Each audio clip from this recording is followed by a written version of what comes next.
नमस्कार दोस्तों, Pearl Academy के यूट्यूब चैनल पर आप सभी का तहे दिल से स्वागत करता हूं।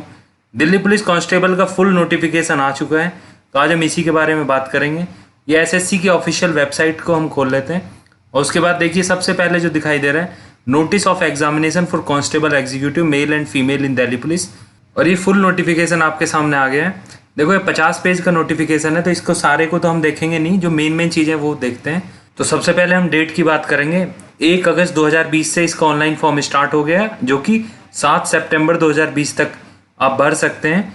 लास्ट डेट इसका 7 सितंबर 2020 को आप 11:30 बजे तक भर सकते हैं और ऑनलाइन फ़ी पेमेंट आप 9 सितंबर तक कर सकते हैं। बट मैं आपको एडवाइस करूंगा कि आप इससे पहले ही 5-7 दिन पहले तक ही आप भर दीजिए, नहीं तो बाद में सर्वर पर लोड हो जाता है और आप फॉर्म नहीं भर पाएंगे।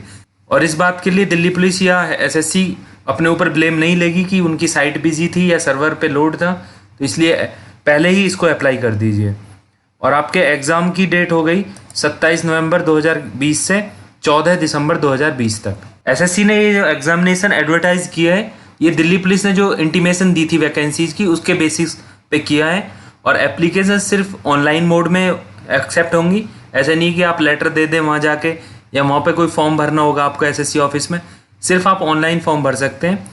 और कंप्यूटर बेस्ड एग्जामिनेशन जो आपका सीबीई होगा, वो इंग्लिश और हिंदी दोनों लैंग्वेज में होगा, किसी थर्ड लैंग्वेज में नहीं होगा।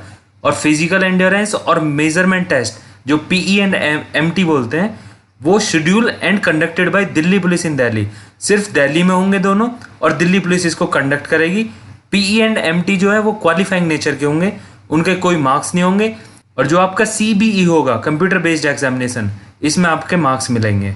आपके ओरिजिनल सर्टिफिकेट्स की वेरिफिकेशन पीई और एमटी के टाइम पे, जब दिल्ली पुलिस आपका फिजिकल एंड्योरेंस और मेजरमेंट टेस्ट लेगी, उस टाइम पे की जाएगी।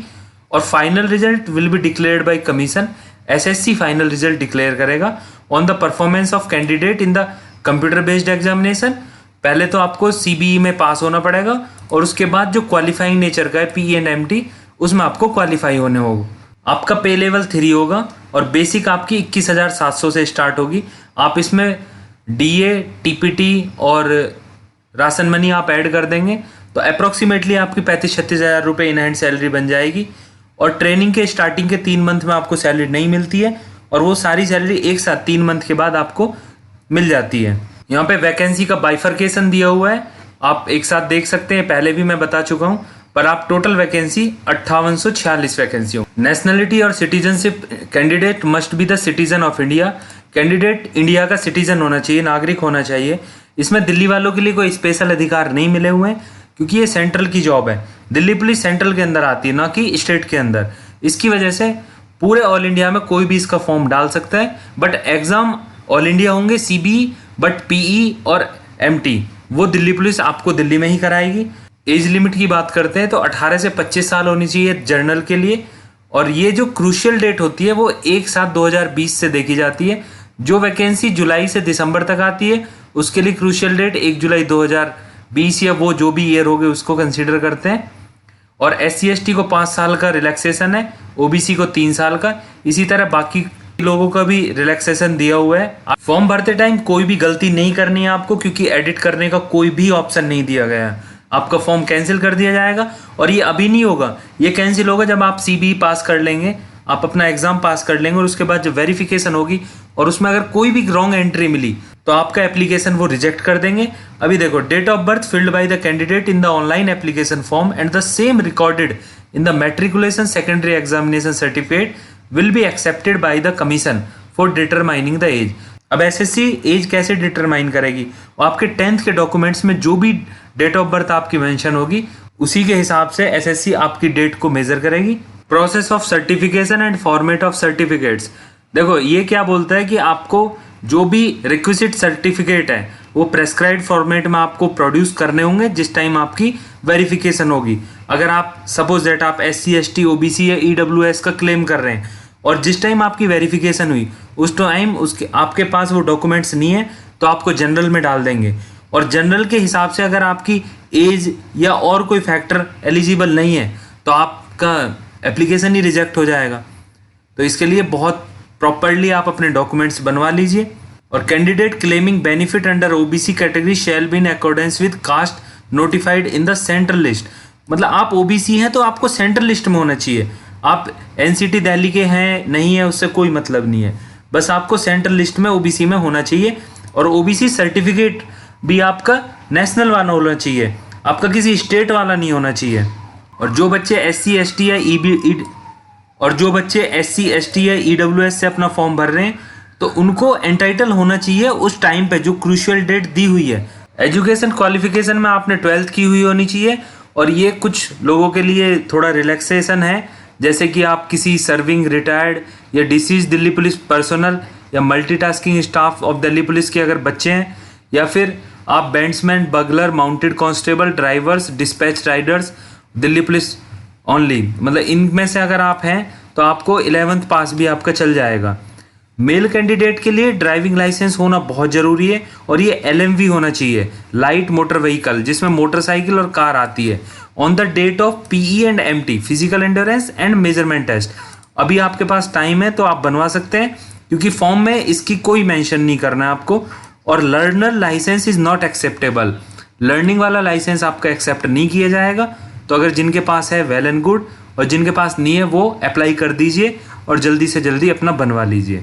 आपने अगर ओपन या डिस्टेंस लर्निंग से भी एजुकेशन ली हुई है तो एचआरडी के नोटिफिकेशन के बाद आप इस वैकेंसी में एलिजिबल हैं। आपकी नापतोल और दौड़ के टाइम पे आपको रिलीवेंट सर्टिफिकेट जैसे कि मार्कशीट, प्रोविजनल सर्टिफिकेट और completion of requisite educational qualification original में आपको सबमिट करने होंगे। और ये भी आपको दिखाना होगा कि आपने जो ये एक्वायर किए हैं आपको मिले कब हैं। ये 7 सितंबर 2020 से पहले आपने एक्वायर किए हैं, क्योंकि 7 सितंबर 2020 फॉर्म भरने की लास्ट डेट है। अगर आप एनसीसी सर्टिफिकेट होल्डर हैं तो आपको थोड़ा सा इंसेंटिव मिलेगा। और इंसेंटिव क्या है, अगर सी सर्टिफिकेट रखते हैं तो आपको 5% of maximum marks of examination मिलेंगे, बी सर्टिफिकेट पे 3% और ए सर्टिफिकेट पे 2% का। और आपको इंसेंटिव तब मिलेगा जब आप ओरिजिनल डॉक्यूमेंट्स प्रोड्यूस करेंगे और वो आपके इस क्लेम को सपोर्ट करते होंगे। और क्रूशियल डेट इसकी closing date of receipt of online application है। और ये this benefit is not available to ex serviceman, और एक्स सर्विसमैन को एनसीसी कैटेगरी का इंसेंटिव नहीं मिलेगा। यहाँ पे इन्होंने दोबारा बताया कि ऑनलाइन मोड में ही सिर्फ एप्लीकेशन आपके सबमिट होंगे। और ये ऑफिशियल वेबसाइट है एसएससी की। मैं एक वीडियो बनाकर आपको ये भी बता दूंगा कि आपको कैसे अप्लाई करना है। फोटो आपका 20 KB से 50 KB का होना चाहिए, कलर पासपोर्ट साइज फोटो होना चाहिए और 3 महीने से पहले का नहीं होना चाहिए, not more than 3 month old. ये आपको कैसे पता चलेगा एसएससी को कि 3 मंथ ओल्ड है? उस पर आप डेट ऑफ प्रिंटिंग डलवा सकते हैं। जिस दिन आपने फोटो क्लिक कराया उस दिन की आप डेट उस पर डलवा लीजिए। एसएससी भी आपको एडवाइस करती है कि ऑनलाइन एप्लीकेशन क्लोजिंग डेट से के टाइम का आप वेट ना करें, आप उससे पहले ही फॉर्म फिल कर दीजिए। क्या होता है कि क्लोजिंग डेज पे बहुत सारे लोग फॉर्म भरते हैं और उस टाइम पे सर्वर हैंग हो जाता है, बहुत ज़्यादा लोड होने की वजह से आप फॉर्म नहीं फिल कर पाएंगे, इसलिए पहले ही फिल कर देना। फॉर्म सबमिशन करने से पहले आप सारी चीज़ें अपनी ईच फील्ड आप चेक कर लेंगे, नहीं तो उसके बाद आपका एप्लीकेशन फॉर्म में कोई चेंज नहीं होगा, कोई करेक्शन नहीं होगा, किसी भी तरह का मॉडिफिकेशन नहीं होगा।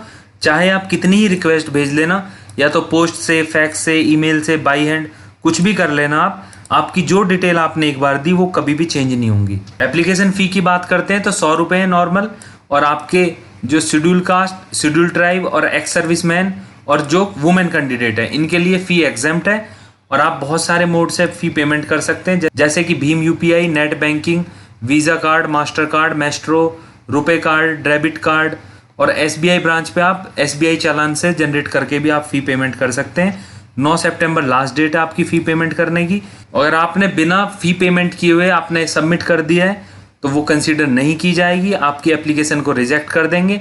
और अगर आपने ज़्यादा पैसे भर दिए हैं या उतने ही भरे हैं, आप चाहते कि रिफ़ंड हो, तो आपके रिफ़ंड नहीं होंगे और किसी और एग्ज़ाम के साथ भी आपके एडजस्ट नहीं किए जाएंगे। और जिन बच्चों ने फ़ी पेमेंट कर दी है उसको देखने के लिए आप स्टेटस जो आपका एप्लीकेशन फॉर्म है वो इनकम्प्लीट ही दिखाता रहेगा, इसलिए आप पेमेंट स्टेटस में जाके उसको वेरीफाई भी कर लीजिए, नहीं तो आपका फॉर्म रिजेक्ट हो जाएगा और इसकी कोई अपील भी नहीं कर पाओगे आप। Centre of examination all India में है, जिस भी रीजन से आप फॉर्म भर रहे हैं उसके अकॉर्डिंग आपको एग्जामिनेशन सेंटर चूज करने होंगे और आपके 3 एग्जामिनेशन सेंटर आपको प्रेफरेंस में डालने होंगे। और एक बार फॉर्म भरने के बाद आपका सेंटर चेंज नहीं होगा बाद में। अगर आप चाहते हैं कि मेरा सेंटर चेंज हो जाए तो ऐसा पॉसिबल नहीं है। हाँ, एसएससी चाहती है तो आपका सेंटर चेंज कर सकती है, बट आप नहीं करा सकते। ऑब्वियस सी बात है, 27 नवंबर से 12 दिसंबर तक पेपर होंगे, तो मल्टीपल शिफ्ट में पेपर होंगे, तो इसको नॉर्मलाइजेशन की प्रोसेस रखी जाएगी जैसे एसएससी बाकी एग्जाम्स में कराती है। अभी आपके एग्जामिनेशन की बात कर लेते हैं। तो 100 क्वेश्चन होंगे 100 मार्क्स के, मीन्स एक क्वेश्चन 1 मार्क्स होगा।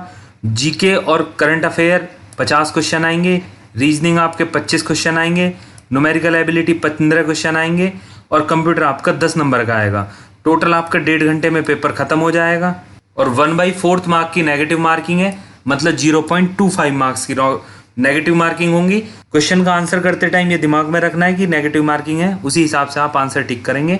और पेपर सिर्फ हिंदी इंग्लिश में होगा, ये मैं पहले भी बता चुका हूँ। आंसर की आने के बाद अगर आपको लगता है कि आपको रिप्रेजेंटेशन डालनी है, किसी क्वेश्चन में आपको डाउट है, 100 रुपये पर क्वेश्चन आपको पे करने होंगे, और उसके बाद जो भी अगर चेंज होगा तो वो चेंज कर दिया जाएगा। नोटिफिकेशन में काफ़ी डिटेल में सिलेबस को मेंशन किया हुआ है, जीके का, रीजनिंग का, न्यूमेरिकल एबिलिटी और कंप्यूटर का। तो आप ये प्रॉपरली पढ़ लीजिए, इसमें क्या क्या पूछ रहा है वो, इसी से पेपर आपका बनेगा। आपके फिजिकल एंड्योरेंस टेस्ट जो मेल कैंडिडेट के लिए होगा, दौड़ भाग, लंबी कूद, ऊंची कूद के लिए, तो अगर आप 30 साल तक के हैं तो 6 मिनट में आपको 1600 मीटर, सबके लिए अलग अलग लिखा हुआ है। लॉन्ग जंप आपको 14 फीट करनी होगी, हाई जंप आपको 3 फुट 9 इंच करनी होगी। अगर 30 से 40 है तो ये थोड़ा सा आपको रिलैक्सेशन हो जाएगा, और 40 से ऊपर है तो आपको थोड़ा सा और रिलैक्सेशन होगा।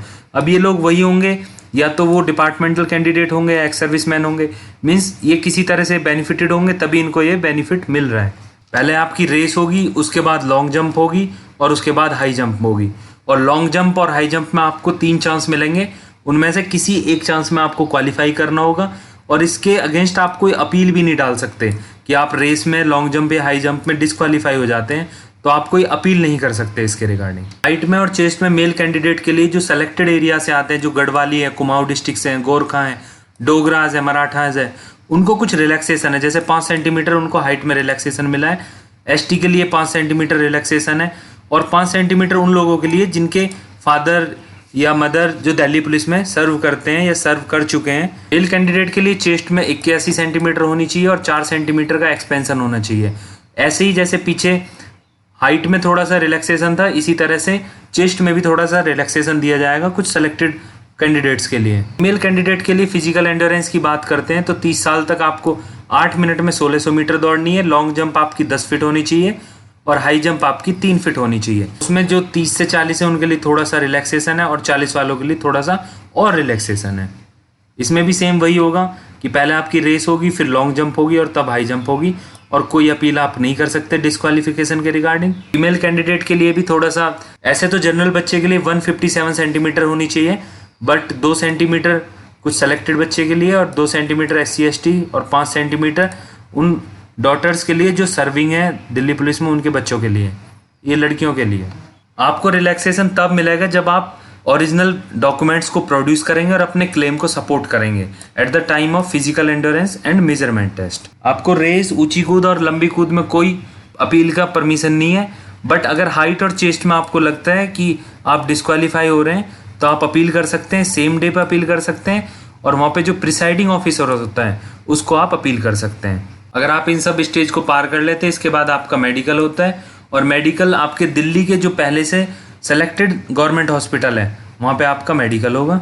डॉक्यूमेंट वेरिफिकेशन की बात करते हैं तो जो बच्चे कंप्यूटर बेस्ड एग्जामिनेशन में पास हो जाएंगे और PEMT के लिए आएंगे, उसके बाद अगर उसमें भी वो पास हो जाते हैं तो उसके बाद आपको डॉक्यूमेंट वेरिफिकेशन कराना होगा।